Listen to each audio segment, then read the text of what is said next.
Hi guys, അപ്പോൾ എല്ലാ കൂട്ടുകാർക്കും പുതിയൊരു വീഡിയോയിലേക്ക് സ്വാഗതം. അപ്പോൾ ഇന്നത്തെ വീഡിയോയിലൂടെ നമ്മൾ നോക്കാനായിട്ട് പോകുന്നത് Redmi പുറത്തിറക്കുന്ന അവർ Redmi Note 11 Proയുടെ ഒരു അൺബോക്സിംഗ് ആൻഡ് റിവ്യൂ ആണ് നോക്കാനായിട്ട് പോകുന്നത്. ഒരു ഡീറ്റെയിൽഡ് അൺബോക്സിംഗ് ആണ്, കാരണം ഓൾറെഡി ഇതിൻ്റെ റിവ്യൂ ഹാൻഡ്സ് ഓൺ റിവ്യൂ നമ്മുടെ ചാനലിൽ പോസ്റ്റ് ചെയ്തിട്ടുണ്ടായിരുന്നു. അപ്പോൾ ഇതിൻ്റെ ഫസ്റ്റ് ഇംപ്രഷൻ എന്ന് പറയാനൊന്നുമില്ല, ഇതിൻ്റെ ഒരു ഡീറ്റെയിൽഡ് റിവ്യൂ എന്ന് വേണമെങ്കിൽ ഈ വീഡിയോയിലൂടെ പറയാം. അപ്പോൾ നമുക്ക് നേരെ നമ്മുടെ Redmi Note 11 Pro അൺബോക്സ് ചെയ്യാം. സോ ആദ്യം തന്നെ ബോക്സ് ഓവർവ്യൂ നോക്കാം. ഇവിടെ Note 11 എന്ന് എഴുതിയിട്ടുണ്ട്. അതോടൊപ്പം മുകൾ ഭാഗത്തായിട്ട് Pro എന്നും അതോടൊപ്പം 5G 67 വാട്ട് എന്നൊക്കെ എഴുതിയിട്ടുണ്ട്. സോ ഈ ഒരു ബോക്സിംഗ് പാക്കേജ് ടോട്ടലി ഇന്ത്യയിലേക്ക് വരുമ്പോൾ മാറുന്നതാണ്. സോ അത് നമ്മൾ നോക്കണ്ട. സോ ബോക്സിൻ്റെ സൈഡ് ഭാഗം നോക്കുകയാണെങ്കിൽ ഇവിടെ എഴുതിയിട്ടുണ്ട് നമ്മുടെ സ്മാർട്ട് ഫോണിൻ്റെ സ്പെസിഫിക്കേഷൻസും ബാക്കി കാര്യങ്ങളും. അതോടൊപ്പം ഈ ഒരു ഫോൺ വരുന്നത് 8GB 256 ആണ്. അപ്പോൾ ടോട്ടലി ഈ ഒരു ബോക്സിംഗ് പാക്കേജ് ടോട്ടലി ഇന്ത്യയിലേക്ക് വരുമ്പോൾ ചേഞ്ച് ആവും. നമ്മുടെ Note 10 Pro Max കണ്ട സെയിം ബോക്സിംഗ് പാക്കേജ്, ആ ഫോണിൻ്റെ ഇമേജൊക്കെ കൊടുത്തുള്ള ബോക്സിംഗ് പാക്കേജ് ആയിരിക്കും വരുന്നത്. സോ നമുക്ക് ബോക്സ് ഓപ്പൺ ചെയ്ത് കണ്ടൻസ് നോക്കാം. ഫ്രണ്ടിലായിട്ട് തന്നെ റെഡ്മിന്ന് ഒരു ഡ്രാഗണിൻ്റെ പടമൊക്കെ കൊടുത്ത് വെച്ചിട്ടുണ്ട്. ഇത് ചൈനീസ് ബോക്സിംഗ് യൂണിറ്റിൽ മാത്രമേ കിട്ടത്തുള്ളൂ. ഇനി അതിൻ്റെ അകത്ത് എന്തൊക്കെയുണ്ടെന്ന് നമുക്ക് നോക്കാം. ഫ്രണ്ടിലായിട്ട് തന്നെ ഒരു സിമിലർ പിന്ന് പ്ലേസ് ചെയ്ത് വെച്ചിട്ടുണ്ട്. അതോടൊപ്പം നമ്മുടെ ക്വിക്ക് സ്റ്റാർട്ട് ഗൈഡ് ഇരിപ്പുണ്ട് അതിൻ്റെ അകത്ത്. സോ ഇതാണ് നമ്മുടെ ക്വിക്ക് സ്റ്റാർട്ട് ഗൈഡ്. പിന്നെ നമുക്കൊരു സിലിക്കൺ കേസ് കിട്ടുന്നുണ്ട്. സോഫ്റ്റ് സിലിക്കൺ കേസാണ്, TPU കേസ് അല്ല, നല്ല സോഫ്റ്റ് സിലിക്കൺ കേസാണ്. ഇന്ത്യയിലേക്ക് വരുമ്പോൾ Note 10 സീരീസ് കണ്ടുള്ള തന്നെ TPU കേസ് വരുന്നതാണ്. പിന്നെ നമ്മുടെ മെയിൻ യൂണിറ്റായ സ്മാർട്ട് ഫോൺ ഇരിപ്പുണ്ട്. അതോടൊപ്പം നമ്മുടെ 67 വാട്ടിൻ്റെ ചാർജർ ഇരിപ്പുണ്ട്. ഈ ഒരു ചാർജർ എന്താ പറയുക, നമ്മുടെ പോക്കോയുടെ F3 GTക്കകത്ത്, അതായത് ചൈനയിൽ ലോഞ്ച് ചെയ്ത Redmi K40 ഗെയിം എൻഹാൻസ്ഡ് എഡിഷനിൽ വന്ന അതേ ചാർജറാണ്. സോ പക്ഷേ ചാർജറിന് അങ്ങോട്ടും ഇങ്ങോട്ട് വ്യത്യാസമുണ്ട്. കാരണം നേരത്തെ വന്ന പോക്കോ F3 GT ചാർജറിന് കുറച്ച് വലിപ്പം ഉണ്ടായിരുന്നു. പക്ഷേ ഇപ്പോൾ അവർ ആ വലിപ്പമൊക്കെ കുറച്ച് എന്താ പറയുക, ഒരു മിനി ചാർജർ പോലെ ആക്കിയിട്ടുണ്ട്. സോ അത് നിങ്ങൾക്ക് ഇപ്പോൾ തന്നെ കണ്ടാൽ തന്നെ ഡിഫറൻസ് മനസ്സിലാവും. USB Type-C കേബിളും ബോക്സിൻ്റെ അകത്ത് തന്നെ ഇൻക്ലൂഡഡ് ആണ്. ഇതൊക്കെയാണ് ബോക്സിൻ്റെ അകത്ത് വരുന്ന കണ്ടൻസ്. ഇനി നമുക്ക് നമ്മുടെ മെയിൻ യൂണിറ്റിലോട്ട് നേരെ പോവാം. ഇതാണ് നമ്മുടെ സ്മാർട്ട് ഫോൺ, അതായത് Redmi Note 11 Pro. സോ നമുക്ക് ഇതിൻ്റെ സ്റ്റിക്കേഴ്സൊക്കെ ഒന്ന് എടുത്ത് മാറ്റാം. അപ്പോൾ ഇതാണ് നമ്മുടെ സ്മാർട്ട് ഫോൺ. എന്താ പറയുക, നല്ലൊരു ഡിസൈനാണ് ഈ ഒരു ഫോണിന് കിട്ടുന്നത്. അപ്പോൾ മെയിനായിട്ടും ഡിസൈനിൽ അതിശയിക്കാൻ വലിയതൊന്നുമില്ല. കാരണം ഈ ഒരു ക്യാമറ മൊഡ്യൂൾ ഓൾറെഡി അവർ ലോഞ്ച് ചെയ്തിട്ടുള്ള സ്മാർട്ട് ഫോണായ Redmi 10 Prime എന്ന് പറയുന്ന ഇന്ത്യയിൽ പുറത്തിറക്കിയ ഫോണിന് ഈ ഒരു ക്യാമറ മൊഡ്യൂൾ വന്നിട്ടുണ്ട്. അപ്പോൾ അതുകൊണ്ട് എന്താ ഞെട്ടാൻ വലിയ കാര്യങ്ങളൊന്നുമില്ല. സോ സെയിം അതേ ഡിസൈൻ തന്നെയാണ് ക്യാമറ മൊഡ്യൂളിൽ വന്നിരിക്കുന്നത്. ഡിസൈൻ ആൻഡ് ബിൽറ്റിൻ്റെ കാര്യം സംസാരിക്കുന്ന സമയത്ത് ഈ ഒരു സ്മാർട്ട് ഫോണിന് Oppo Reno 6ഉം ഐഫോണിൻ്റെ 12, 13 സ്മാർട്ട് ഫോൺസിൽ കണ്ടുവന്നൊരു ഡിസൈൻ പോലെയാണ് കൊണ്ടുവന്നിരിക്കുന്നത്. ഇതിൻ്റെ സൈഡ് ബാങ്കുകൾ കണ്ടാൽ തന്നെ മനസ്സിലാവും, നിങ്ങൾക്ക് ഒരു ബാർ ഷേപ്പിലാണ് ഇരിക്കുന്നത്. ഒരു എന്താ പറയുക, ഒരു ടൈലും കഷ്ണം കയ്യിൽ പിടിച്ചിരിക്കുന്ന പോലെ ഇരിക്കും ഈ ഒരു സ്മാർട്ട് ഫോൺ നമ്മുടെ കയ്യിൽ വയ്ക്കുന്ന സമയത്ത്. സോ നിങ്ങൾ ചരിച്ച് വെച്ച് നോക്കിക്കഴിഞ്ഞാലും ഒരു ബാർ ഷേപ്പിലാണ് ഈ ഒരു ഫോൺ ഇരിക്കുന്നത്. സോ അത് നമ്മുടെ Oppo Reno 6ൽ ഇഷ്ടപ്പെട്ട എല്ലാവർക്കും ഇഷ്ടപ്പെട്ട ഒരു കാര്യമായിരുന്നു. ബട്ട് എനിക്കത് ഇഷ്ടമല്ല. എനിക്കൊരു സ്ലീക്ക് ഡിസൈൻ ആയിരുന്നു. അവരുടെ Note 10 Pro Max കണ്ട ആ ഒരു ഡിസൈൻ, അല്ലെങ്കിൽ Note 10 സീരീസിൽ കണ്ട ആ ഒരു സ്ലീക്ക് ഡിസൈൻ ആയിരുന്നു എനിക്ക് കുറച്ചുകൂടി ഇഷ്ടം. സോ ഫ്രണ്ടിലായിട്ട് തന്നെ നമ്മുടെ എന്താ പറയുക, ക്യാമറ പ്ലേസ്മെൻറ്റ് ചെയ്തിട്ടുണ്ട്. നമ്മുടെ ക്യാമറ ഫ്രണ്ടിലായിട്ട് തന്നെ വെച്ചിട്ടുണ്ട്. മുകൾ ഭാഗത്തായിട്ടാണ് നമ്മുടെ സ്പീക്കേഴ്സും IR ബ്ലാസ്റ്ററും പ്രൈമറി മൈക്കും 3.5 മോഡി ജാക്കും ഇരിക്കുന്നത്. JBLൻ്റെ ഒരു സ്പീക്കറാണ് മുകളിലായിട്ട് വെച്ചിരിക്കുന്നത്. സ്റ്റീരിയോ സ്പീക്കർ സപ്പോർട്ടഡ് ആയിട്ടുള്ള സ്മാർട്ട് ഫോണാണ്. താഴ്ഭാഗത്തായിട്ട് സിമ്മിടാനുള്ള സ്ലോട്ട്, Type-C പോർട്ട്, അതോടൊപ്പം സെക്കൻഡറി മൈക്ക്, നമ്മുടെ രണ്ടാമത്തെ സ്പീക്കർ ഗ്രില്ലും കാണാനായിട്ട് സാധിക്കും. നമ്മുടെ നമ്മുടെ റൈറ്റ് സൈഡിലായിട്ട് നമ്മുടെ പവർ ബട്ടണും അതോടൊപ്പം നമ്മുടെ ഓളിയം റോക്കേഴ്സ് കാണാൻ സാധിക്കും. ലെഫ്റ്റ് സൈഡ് ഫുള്ള് ക്ലീൻ ആയിരുന്നു. ലെഫ്റ്റ് സൈഡിൽ സിം സ്ലോട്ട് കൊണ്ടുവരായിരുന്നു, പക്ഷേ അവരത് കൊണ്ടുവന്നിട്ടില്ല. Anyway that was also good. And നമ്മുടെ സ്മാർട്ട് ഫോൺ ബൂട്ടപ്പായി വരുന്നുണ്ട്. Redmi MIUI എന്നൊക്കെ എഴുതി കാണിക്കുന്നുണ്ട്. ഓക്കെ, സ്മാർട്ട് ഫോൺ ബൂട്ടപ്പായി MIUI 12.5 ആണ് കിട്ടുന്നത്. സോ ബൂട്ടപ്പ് ആകുമ്പോൾ തന്നെ കാണിക്കുന്നുണ്ട്. ഇനി നമുക്ക് ഈ ഒരു സ്മാർട്ട് ഫോൺ എല്ലാം ഒന്ന് സെറ്റ് ചെയ്തെടുക്കാം. സോ ഈ ഒരു സ്മാർട്ട് ഫോണിൻ്റെ സെക്യൂരിറ്റിയുടെ കാര്യം സംസാരിക്കുന്ന സമയത്ത് ഈ ഒരു സ്മാർട്ട് ഫോണിൻ്റെ അകത്ത് നമുക്ക് സൈഡ് മൗണ്ടഡ് ഫിംഗർ പ്രിൻ്റ് ആണ് ലഭിക്കുന്നത്.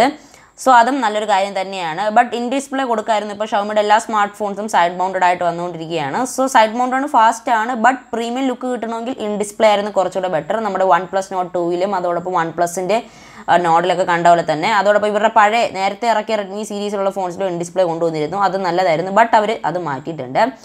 ഈ ഒരു സ്മാർട്ട് ഫോണിൻ്റെ ഡിസ്പ്ലേയുടെ കാര്യം സംസാരിക്കുന്ന സമയത്ത് 6.62 ഇഞ്ചസിൻ്റെ ഒരു AMOLED ഡിസ്പ്ലേ ആണ് ഈ ഒരു ഫോണിൻ്റെ അത് കമ്പനി നൽകിയിരിക്കുന്നത്.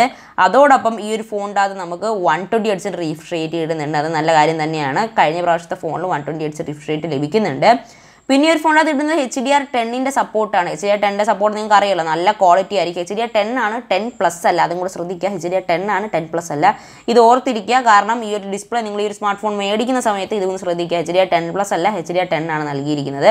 Anyway that was also good. And ഈ ഒരു സ്മാർട്ട് ഫോണിൻ്റെ ഡിസ്പ്ലേ കമ്പാരിസൺ ചെയ്യുന്ന സമയത്ത് നമ്മുടെ റെഡ്മിയുടെ Note 11 Pro Plus വെച്ച് കമ്പയർ ചെയ്യുന്ന സമയത്ത് ഈ ഒരു സ്മാർട്ട് ഫോണിൻ്റെ ഡിസ്പ്ലേ കുറച്ച് ഡിമ്മായിട്ടിരിക്കും. കാരണം എന്ന് വെച്ചാൽ മെയിനായിട്ടുള്ള റീസൺ മറ്റേ സ്മാർട്ട് ഫോൺ അതായത് നോട്ട് 11 പ്രോ പ്ലസ് അതായത് ഇന്ത്യയിലേക്ക് വരുമ്പോൾ പ്രോ മാക്സ് എന്ന് മാറാനിരിക്കുന്ന സ്മാർട്ട് ഫോണിൻ്റെ അകത്ത് വന്നിരിക്കുന്നത് സൂപ്പർ AMOLED ആണ്.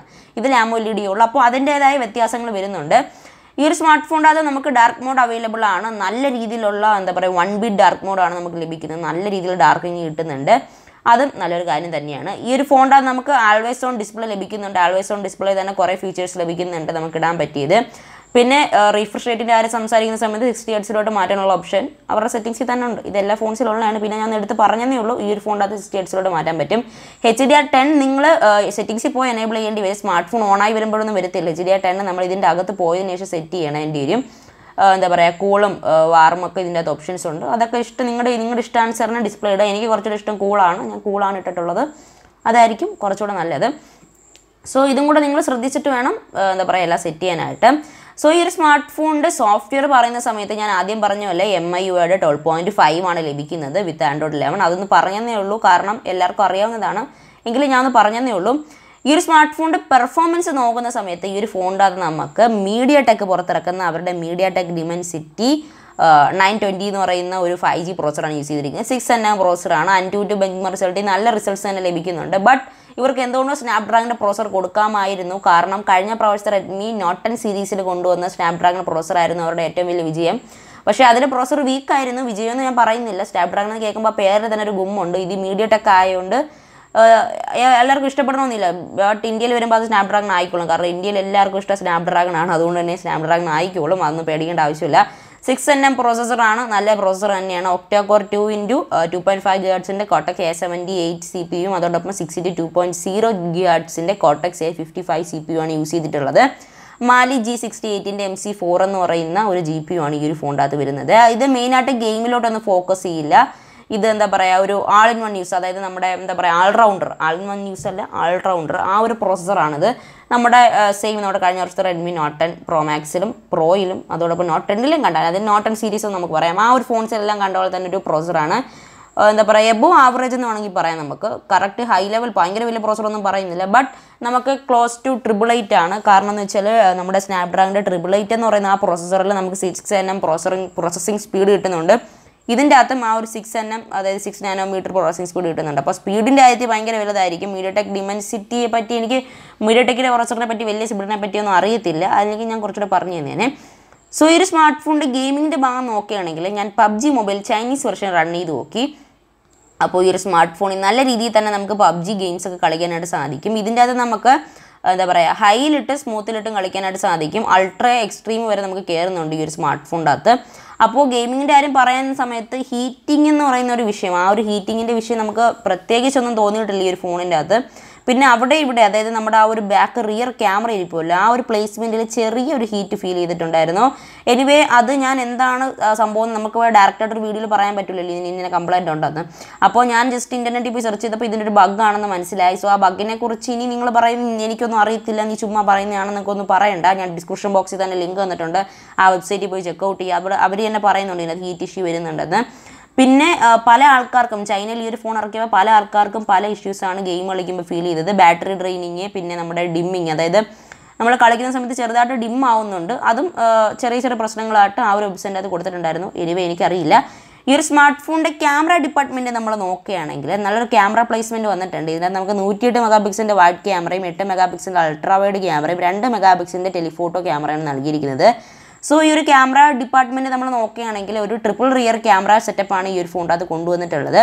ബട്ട് ഈ ഒരു ഫോണിൻ്റെ അത് നമുക്ക് 4 ക്യാമറ കാണാനായിട്ട് സാധിക്കും. അത് അതിൻ്റെ ഒരു AI ക്യാമറ എന്ന് വേണമെങ്കിൽ നമുക്ക് പറയാനായിട്ട് പറ്റും. പിന്നെ കൊടുത്തിരിക്കുന്നത് ഒരു ഫ്ലാഷ് ലൈറ്റാണ്. ഈ ഒരു ഫോണിൻ്റെ അത് എടുത്ത മിക്ക ഫോട്ടോസിനും നല്ല ക്ലാരിറ്റി ഉണ്ട്. പക്ഷേ കുറച്ചുകൂടെ ഡാർക്ക്നെസ്സും കളർ ഗ്രേഡിയൻറ്റും കിട്ടിയത് നോട്ട് 11 പ്രോ പ്ലസിനാണ്. അത് എപ്പോഴും വില കൂടിയ ഫോണിനായിരിക്കും കൂടുതൽ എന്താ പറയുക നല്ല കളർ അക്രസിയും കാര്യങ്ങളും കിട്ടുന്നത്. ഈ ഫോണിനുണ്ട് ഇല്ല എന്നല്ല, നല്ല നല്ല ഫോട്ടോസ് തന്നെ ഈ ഒരു ഫോണിൻ്റെ അകത്ത് എടുക്കാനായിട്ട് സാധിക്കുന്നുണ്ട്. ബട്ട് ലൈറ്റൊക്കെ കുറച്ച് കയറി നിൽപ്പുണ്ട്. അതായത് ആ ഒരു സൈഡിൽ നിന്നൊക്കെ വരുന്ന ലൈറ്റ് ഭയങ്കര രീതിയിൽ അടിച്ച് കയറുന്നുണ്ട്. ബട്ട് നേരത്തെയുള്ള നമ്മുടെ നോട്ട് നോട്ട് 11 Pro Plus. ഈ ഫോണിൻ്റെ പേര് അങ്ങോട്ട് ഇങ്ങോട്ട് തിരിഞ്ഞു പോകുന്നുണ്ട്. നോട്ട് 11 Pro Plusൻ്റെ അകത്ത് കുറച്ചൊരു ഡാർക്ക് ഫീൽ, എനിക്ക് മെയിനായിട്ടും ഡാർക്ക് ഫീലാണ് ഇഷ്ടം ലൈറ്റിനേക്കാളും. പ്രത്യേകിച്ച് അവരുടെ rendering, Redmi smart phones, Xiaomi smart ഫോണിൻ്റെ എല്ലാ ഫോട്ടോ റെൻഡറിങ്ങിലും ഭയങ്കര ലൈറ്റിംഗ് ആണ്. ഇതിൻ്റെ അകത്ത് കുറച്ച് ലൈറ്റ് കുറച്ചാണ് കൊണ്ടുവന്നിട്ടുള്ളത്. ബട്ട് ലൈറ്റിംഗ് ഇപ്പോഴും ഉണ്ട്, ഇല്ലെന്ന് പറയുന്നില്ല. അത് പ്രൊസറിൻ്റെ കുഴപ്പമായിരിക്കാം. ചിലപ്പോൾ ഇന്ത്യയിലേക്ക് വരുന്ന സമയത്ത് സ്നാപ്ഡ്രാഗൺ എന്ന പ്രൊസർ ആക്കുമ്പോൾ ഇത് മാറിക്കോളും. എനിവേ അതും നല്ലൊരു കാര്യം തന്നെയാണ്. ക്യാമറ ഡിപ്പാർട്ട്മെൻറ്റിൽ ഞാൻ നല്ല രീതിയിൽ തന്നെ സാറ്റിസ്ഫൈഡ് ആണ്. ഈ ഒരു സ്മാർട്ട് ഫോണിൻ്റെ ബാറ്ററി ഡിപ്പാർട്ട്മെൻറ്റ് നമ്മൾ നോക്കുകയാണെങ്കിൽ ഈ ഒരു ഫോണിൻ്റെ അകത്ത് കിട്ടിയിരിക്കുന്ന ചാർജർ എന്ന് പറയുന്നത് 67 വാട്ടിൻ്റെ ചാർജറാണ്. ഞാൻ ആദ്യം പറഞ്ഞ പോലെ തന്നെ 5160 mAh ഒരു ബാറ്ററിയാണ് ഈ ഒരു ഫോണിൻ്റെ അകത്ത് നമുക്ക് നൽകിയിരിക്കുന്നത്. നല്ല രീതിയിലുള്ള ഹ്യൂജ് ബാറ്ററി എന്ന് തന്നെ നമുക്ക് പറയാനായിട്ട് സാധിക്കും. ആ ഒരു ഫോണിൻ്റെ സൈസ് വരുമ്പോൾ തന്നെ മനസ്സിലാക്കാം ബാറ്ററിയും കൂടെ കുറച്ച് ലാർജ് ആയിരിക്കും. അതുകൊണ്ടാണ് 67 വാട്ടിൻ്റെ ചാർജറിൻ്റെ കാര്യം പറഞ്ഞ സമയത്ത് ചാർജിങ് സ്പീഡ് 100% കയറാനായിട്ട് അപ്രോക്സിമേറ്റ്ലി 40 മിനിറ്റ്സ് ആണ് കേട്ടോ. 40, 41, 42 അത്ര എടുക്കുന്നുണ്ട്. അത് നമ്മുടെ GSM അരീനയ്ക്കകത്ത് കൊടുത്തിരിക്കുന്നത് 43 മിനിറ്റ്സ് എന്നാണ്. ബട്ട് എനിക്ക് പെട്ടെന്ന് നല്ല 40 മിനിറ്റ്സിൻ്റെ അകത്ത് തന്നെ ചാർജ് കയറിയിട്ടുണ്ട്. അത് നല്ല കാര്യം തന്നെയാണ്. നല്ല രീതിയിലുള്ള ചാർജിങ് സ്പീഡ് നമുക്ക് കിട്ടുന്നുണ്ട്.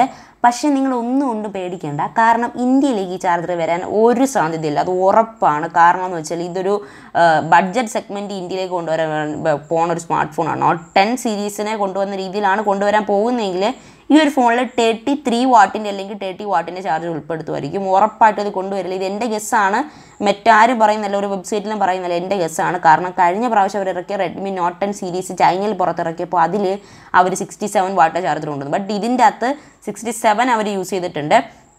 അപ്പോൾ ഇത് ഇന്ത്യയിൽ വരുന്ന സമയത്ത് 33 ആയിക്കോളും. ഒരു കാരണവശാലും പേടിക്കേണ്ട. ചാർജർ ചിലപ്പോൾ മാറാനുള്ള സാധ്യതയുണ്ട്. അതാണ് ഞാൻ ചാർജറിനെ കുറിച്ചും ബാറ്ററിയെ കുറിച്ചും കൂടുതൽ പറയാത്തത്. ഈ ഒരു സ്മാർട്ട് ഫോണിൻ്റെ പ്രൈസ് നോക്കുകയാണെങ്കിൽ നമ്മളെല്ലാവരും നോക്കുന്ന ഒരു സംഭവമാണ് ഈ ഒരു സ്മാർട്ട് ഫോണിൻ്റെ പ്രൈസ്.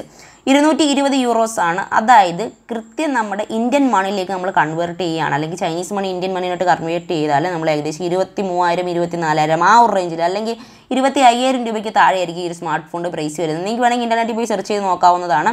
കറക്റ്റ് 25,000, 24,000 ഈ ഒരു റേഞ്ച് വിട്ട് ഈ ഒരു ഫോൺ പോവില്ല, അത് ഉറപ്പാണ്. കാരണം എന്ന് വെച്ചാൽ ഈ ഒരു സ്മാർട്ട് ഫോൺ ഒരു മിഡ് റേഞ്ച് സ്മാർട്ട് ഫോണാണ്. ബഡ്ജറ്റ് സെഗ്മെൻ്റ് അല്ല, മിഡ് റേഞ്ച് സെഗ്മെൻറ്റ് സ്മാർട്ട് ഫോണാണ്. അപ്പോൾ പ്രൈസും കാര്യങ്ങളും അതിനനുസരിച്ച് വരുള്ളൂ. 25,000 രൂപയ്ക്ക് താഴെ വരത്തുള്ളൂ. ഫൈനലി ഒരു സ്മാർട്ട് ഫോണിൻ്റെ കൺക്ലൂഷൻ പറയുകയാണെങ്കിൽ നിങ്ങൾ ഒരിക്കലും ഈ ഒരു സ്മാർട്ട് ഫോൺ എടുക്കില്ലെന്ന് ഞാൻ പറയില്ല, എടുക്കണം. കാരണം കഴിഞ്ഞ വർഷത്തെ നോട്ട് 10 Pro Max സീരീസൊക്കെ നല്ലതായിരുന്നു. അപ്പോൾ എടുക്കണം. പക്ഷേ ഇതിൻ്റെ കുറച്ചുകൂടെ നല്ല വേരിയൻ്റ് ഉണ്ട്. നോട്ട് 10 Pro Plus എന്ന് പറയുന്നൊരു വേരിയൻ്റ് ഉണ്ട് കേട്ടോ. Note 11 Pro Plus. എനിക്ക് നോട്ട് 10 തിരിഞ്ഞ് പോകുന്നുണ്ട്, എന്ത് ചെയ്യാനാ. നോട്ട് 11 Pro Plusൻ്റെ കാര്യം പറഞ്ഞെങ്കിൽ അത് എടുക്കുന്നതിനും കുറച്ചുകൂടെ ബെറ്റർ. ഇപ്പോൾ ഇതെടുക്കാൻ നിൽക്കണമെങ്കിൽ അതെടുക്കുക. ചിലപ്പം പ്രോസസ്സറും ചാർജറും മാറാനുള്ള സാധ്യതയുണ്ട്. ഇത് രണ്ടും മാത്രമേ ഇന്ത്യ വരുമ്പോൾ മാറുള്ളൂ, അത് ഉറപ്പാണ്. പിന്നെ ഈ ഒരു JBLൻ്റെ സ്പീക്കേഴ്സ് മാറാനുള്ള സാധ്യതയുണ്ട്. അപ്പോൾ ഇത്രയും മാത്രമാണ് ഈ ഒരു സ്മാർട്ട് ഫോണിൻ്റെ എന്താ പറയുക ഓവറോൾ റിവ്യൂവും ബാക്കി കാര്യങ്ങളും. കൺക്ലൂഷൻ ഞാൻ പറഞ്ഞിട്ടുണ്ടായിരുന്നു, ഇന്ത്യ വന്നിട്ട് നമുക്ക് ബാക്കി കാര്യങ്ങളൊക്കെ നോക്കാം. അപ്പോൾ ഞാൻ ജസ്റ്റ് ഇതിൻ്റെ ഓവർവ്യൂ, ദുബായിലും കുവൈറ്റിലൊക്കെ ഉള്ളവർക്ക് മേടിക്കണമെങ്കിൽ ഞാൻ ലിങ്ക് ഡിസ്ക്രിപ്ഷൻ ബോക്സിൽ തന്നിട്ടുണ്ട്. ഇന്ത്യയിലുള്ളവർക്ക് ഈ ഒരു വേരിയൻറ്റ് വാങ്ങിക്കാൻ സാധിക്കില്ല. അപ്പോൾ അതിൻ്റെ ലിങ്കൊക്കെ ഞാൻ ഡിസ്ക്രിപ്ഷൻ ബോക്സിൽ തന്നിട്ടുണ്ട്. അപ്പോൾ ഇന്നത്തെ വീഡിയോ ഇഷ്ടപ്പെട്ടെന്ന് വിചാരിക്കുന്നു. വീഡിയോ ഇഷ്ടപ്പെട്ടാൽ ഞാൻ തീർച്ചയായും ചാനൽ സബ്സ്ക്രൈബ് ചെയ്യുക. കാരണം ഇന്ത്യയിൽ പുറത്തിറങ്ങാൻ പോകുന്ന ഫോൺസ് ഇറങ്ങുന്നതിന് മുമ്പ് തന്നെ ഞാൻ എൻ്റെ വീഡിയോ ചെയ്യുന്നതായിരിക്കും. സോ ആണ്ടിൽ ഞാൻ ദിസ് ആദ്യം സൈനിങ് ഓഫ്. ബൈ. അടുത്തൊരു വീഡിയോ കണ്ടുമുട്ടാം. ടാറ്റാ.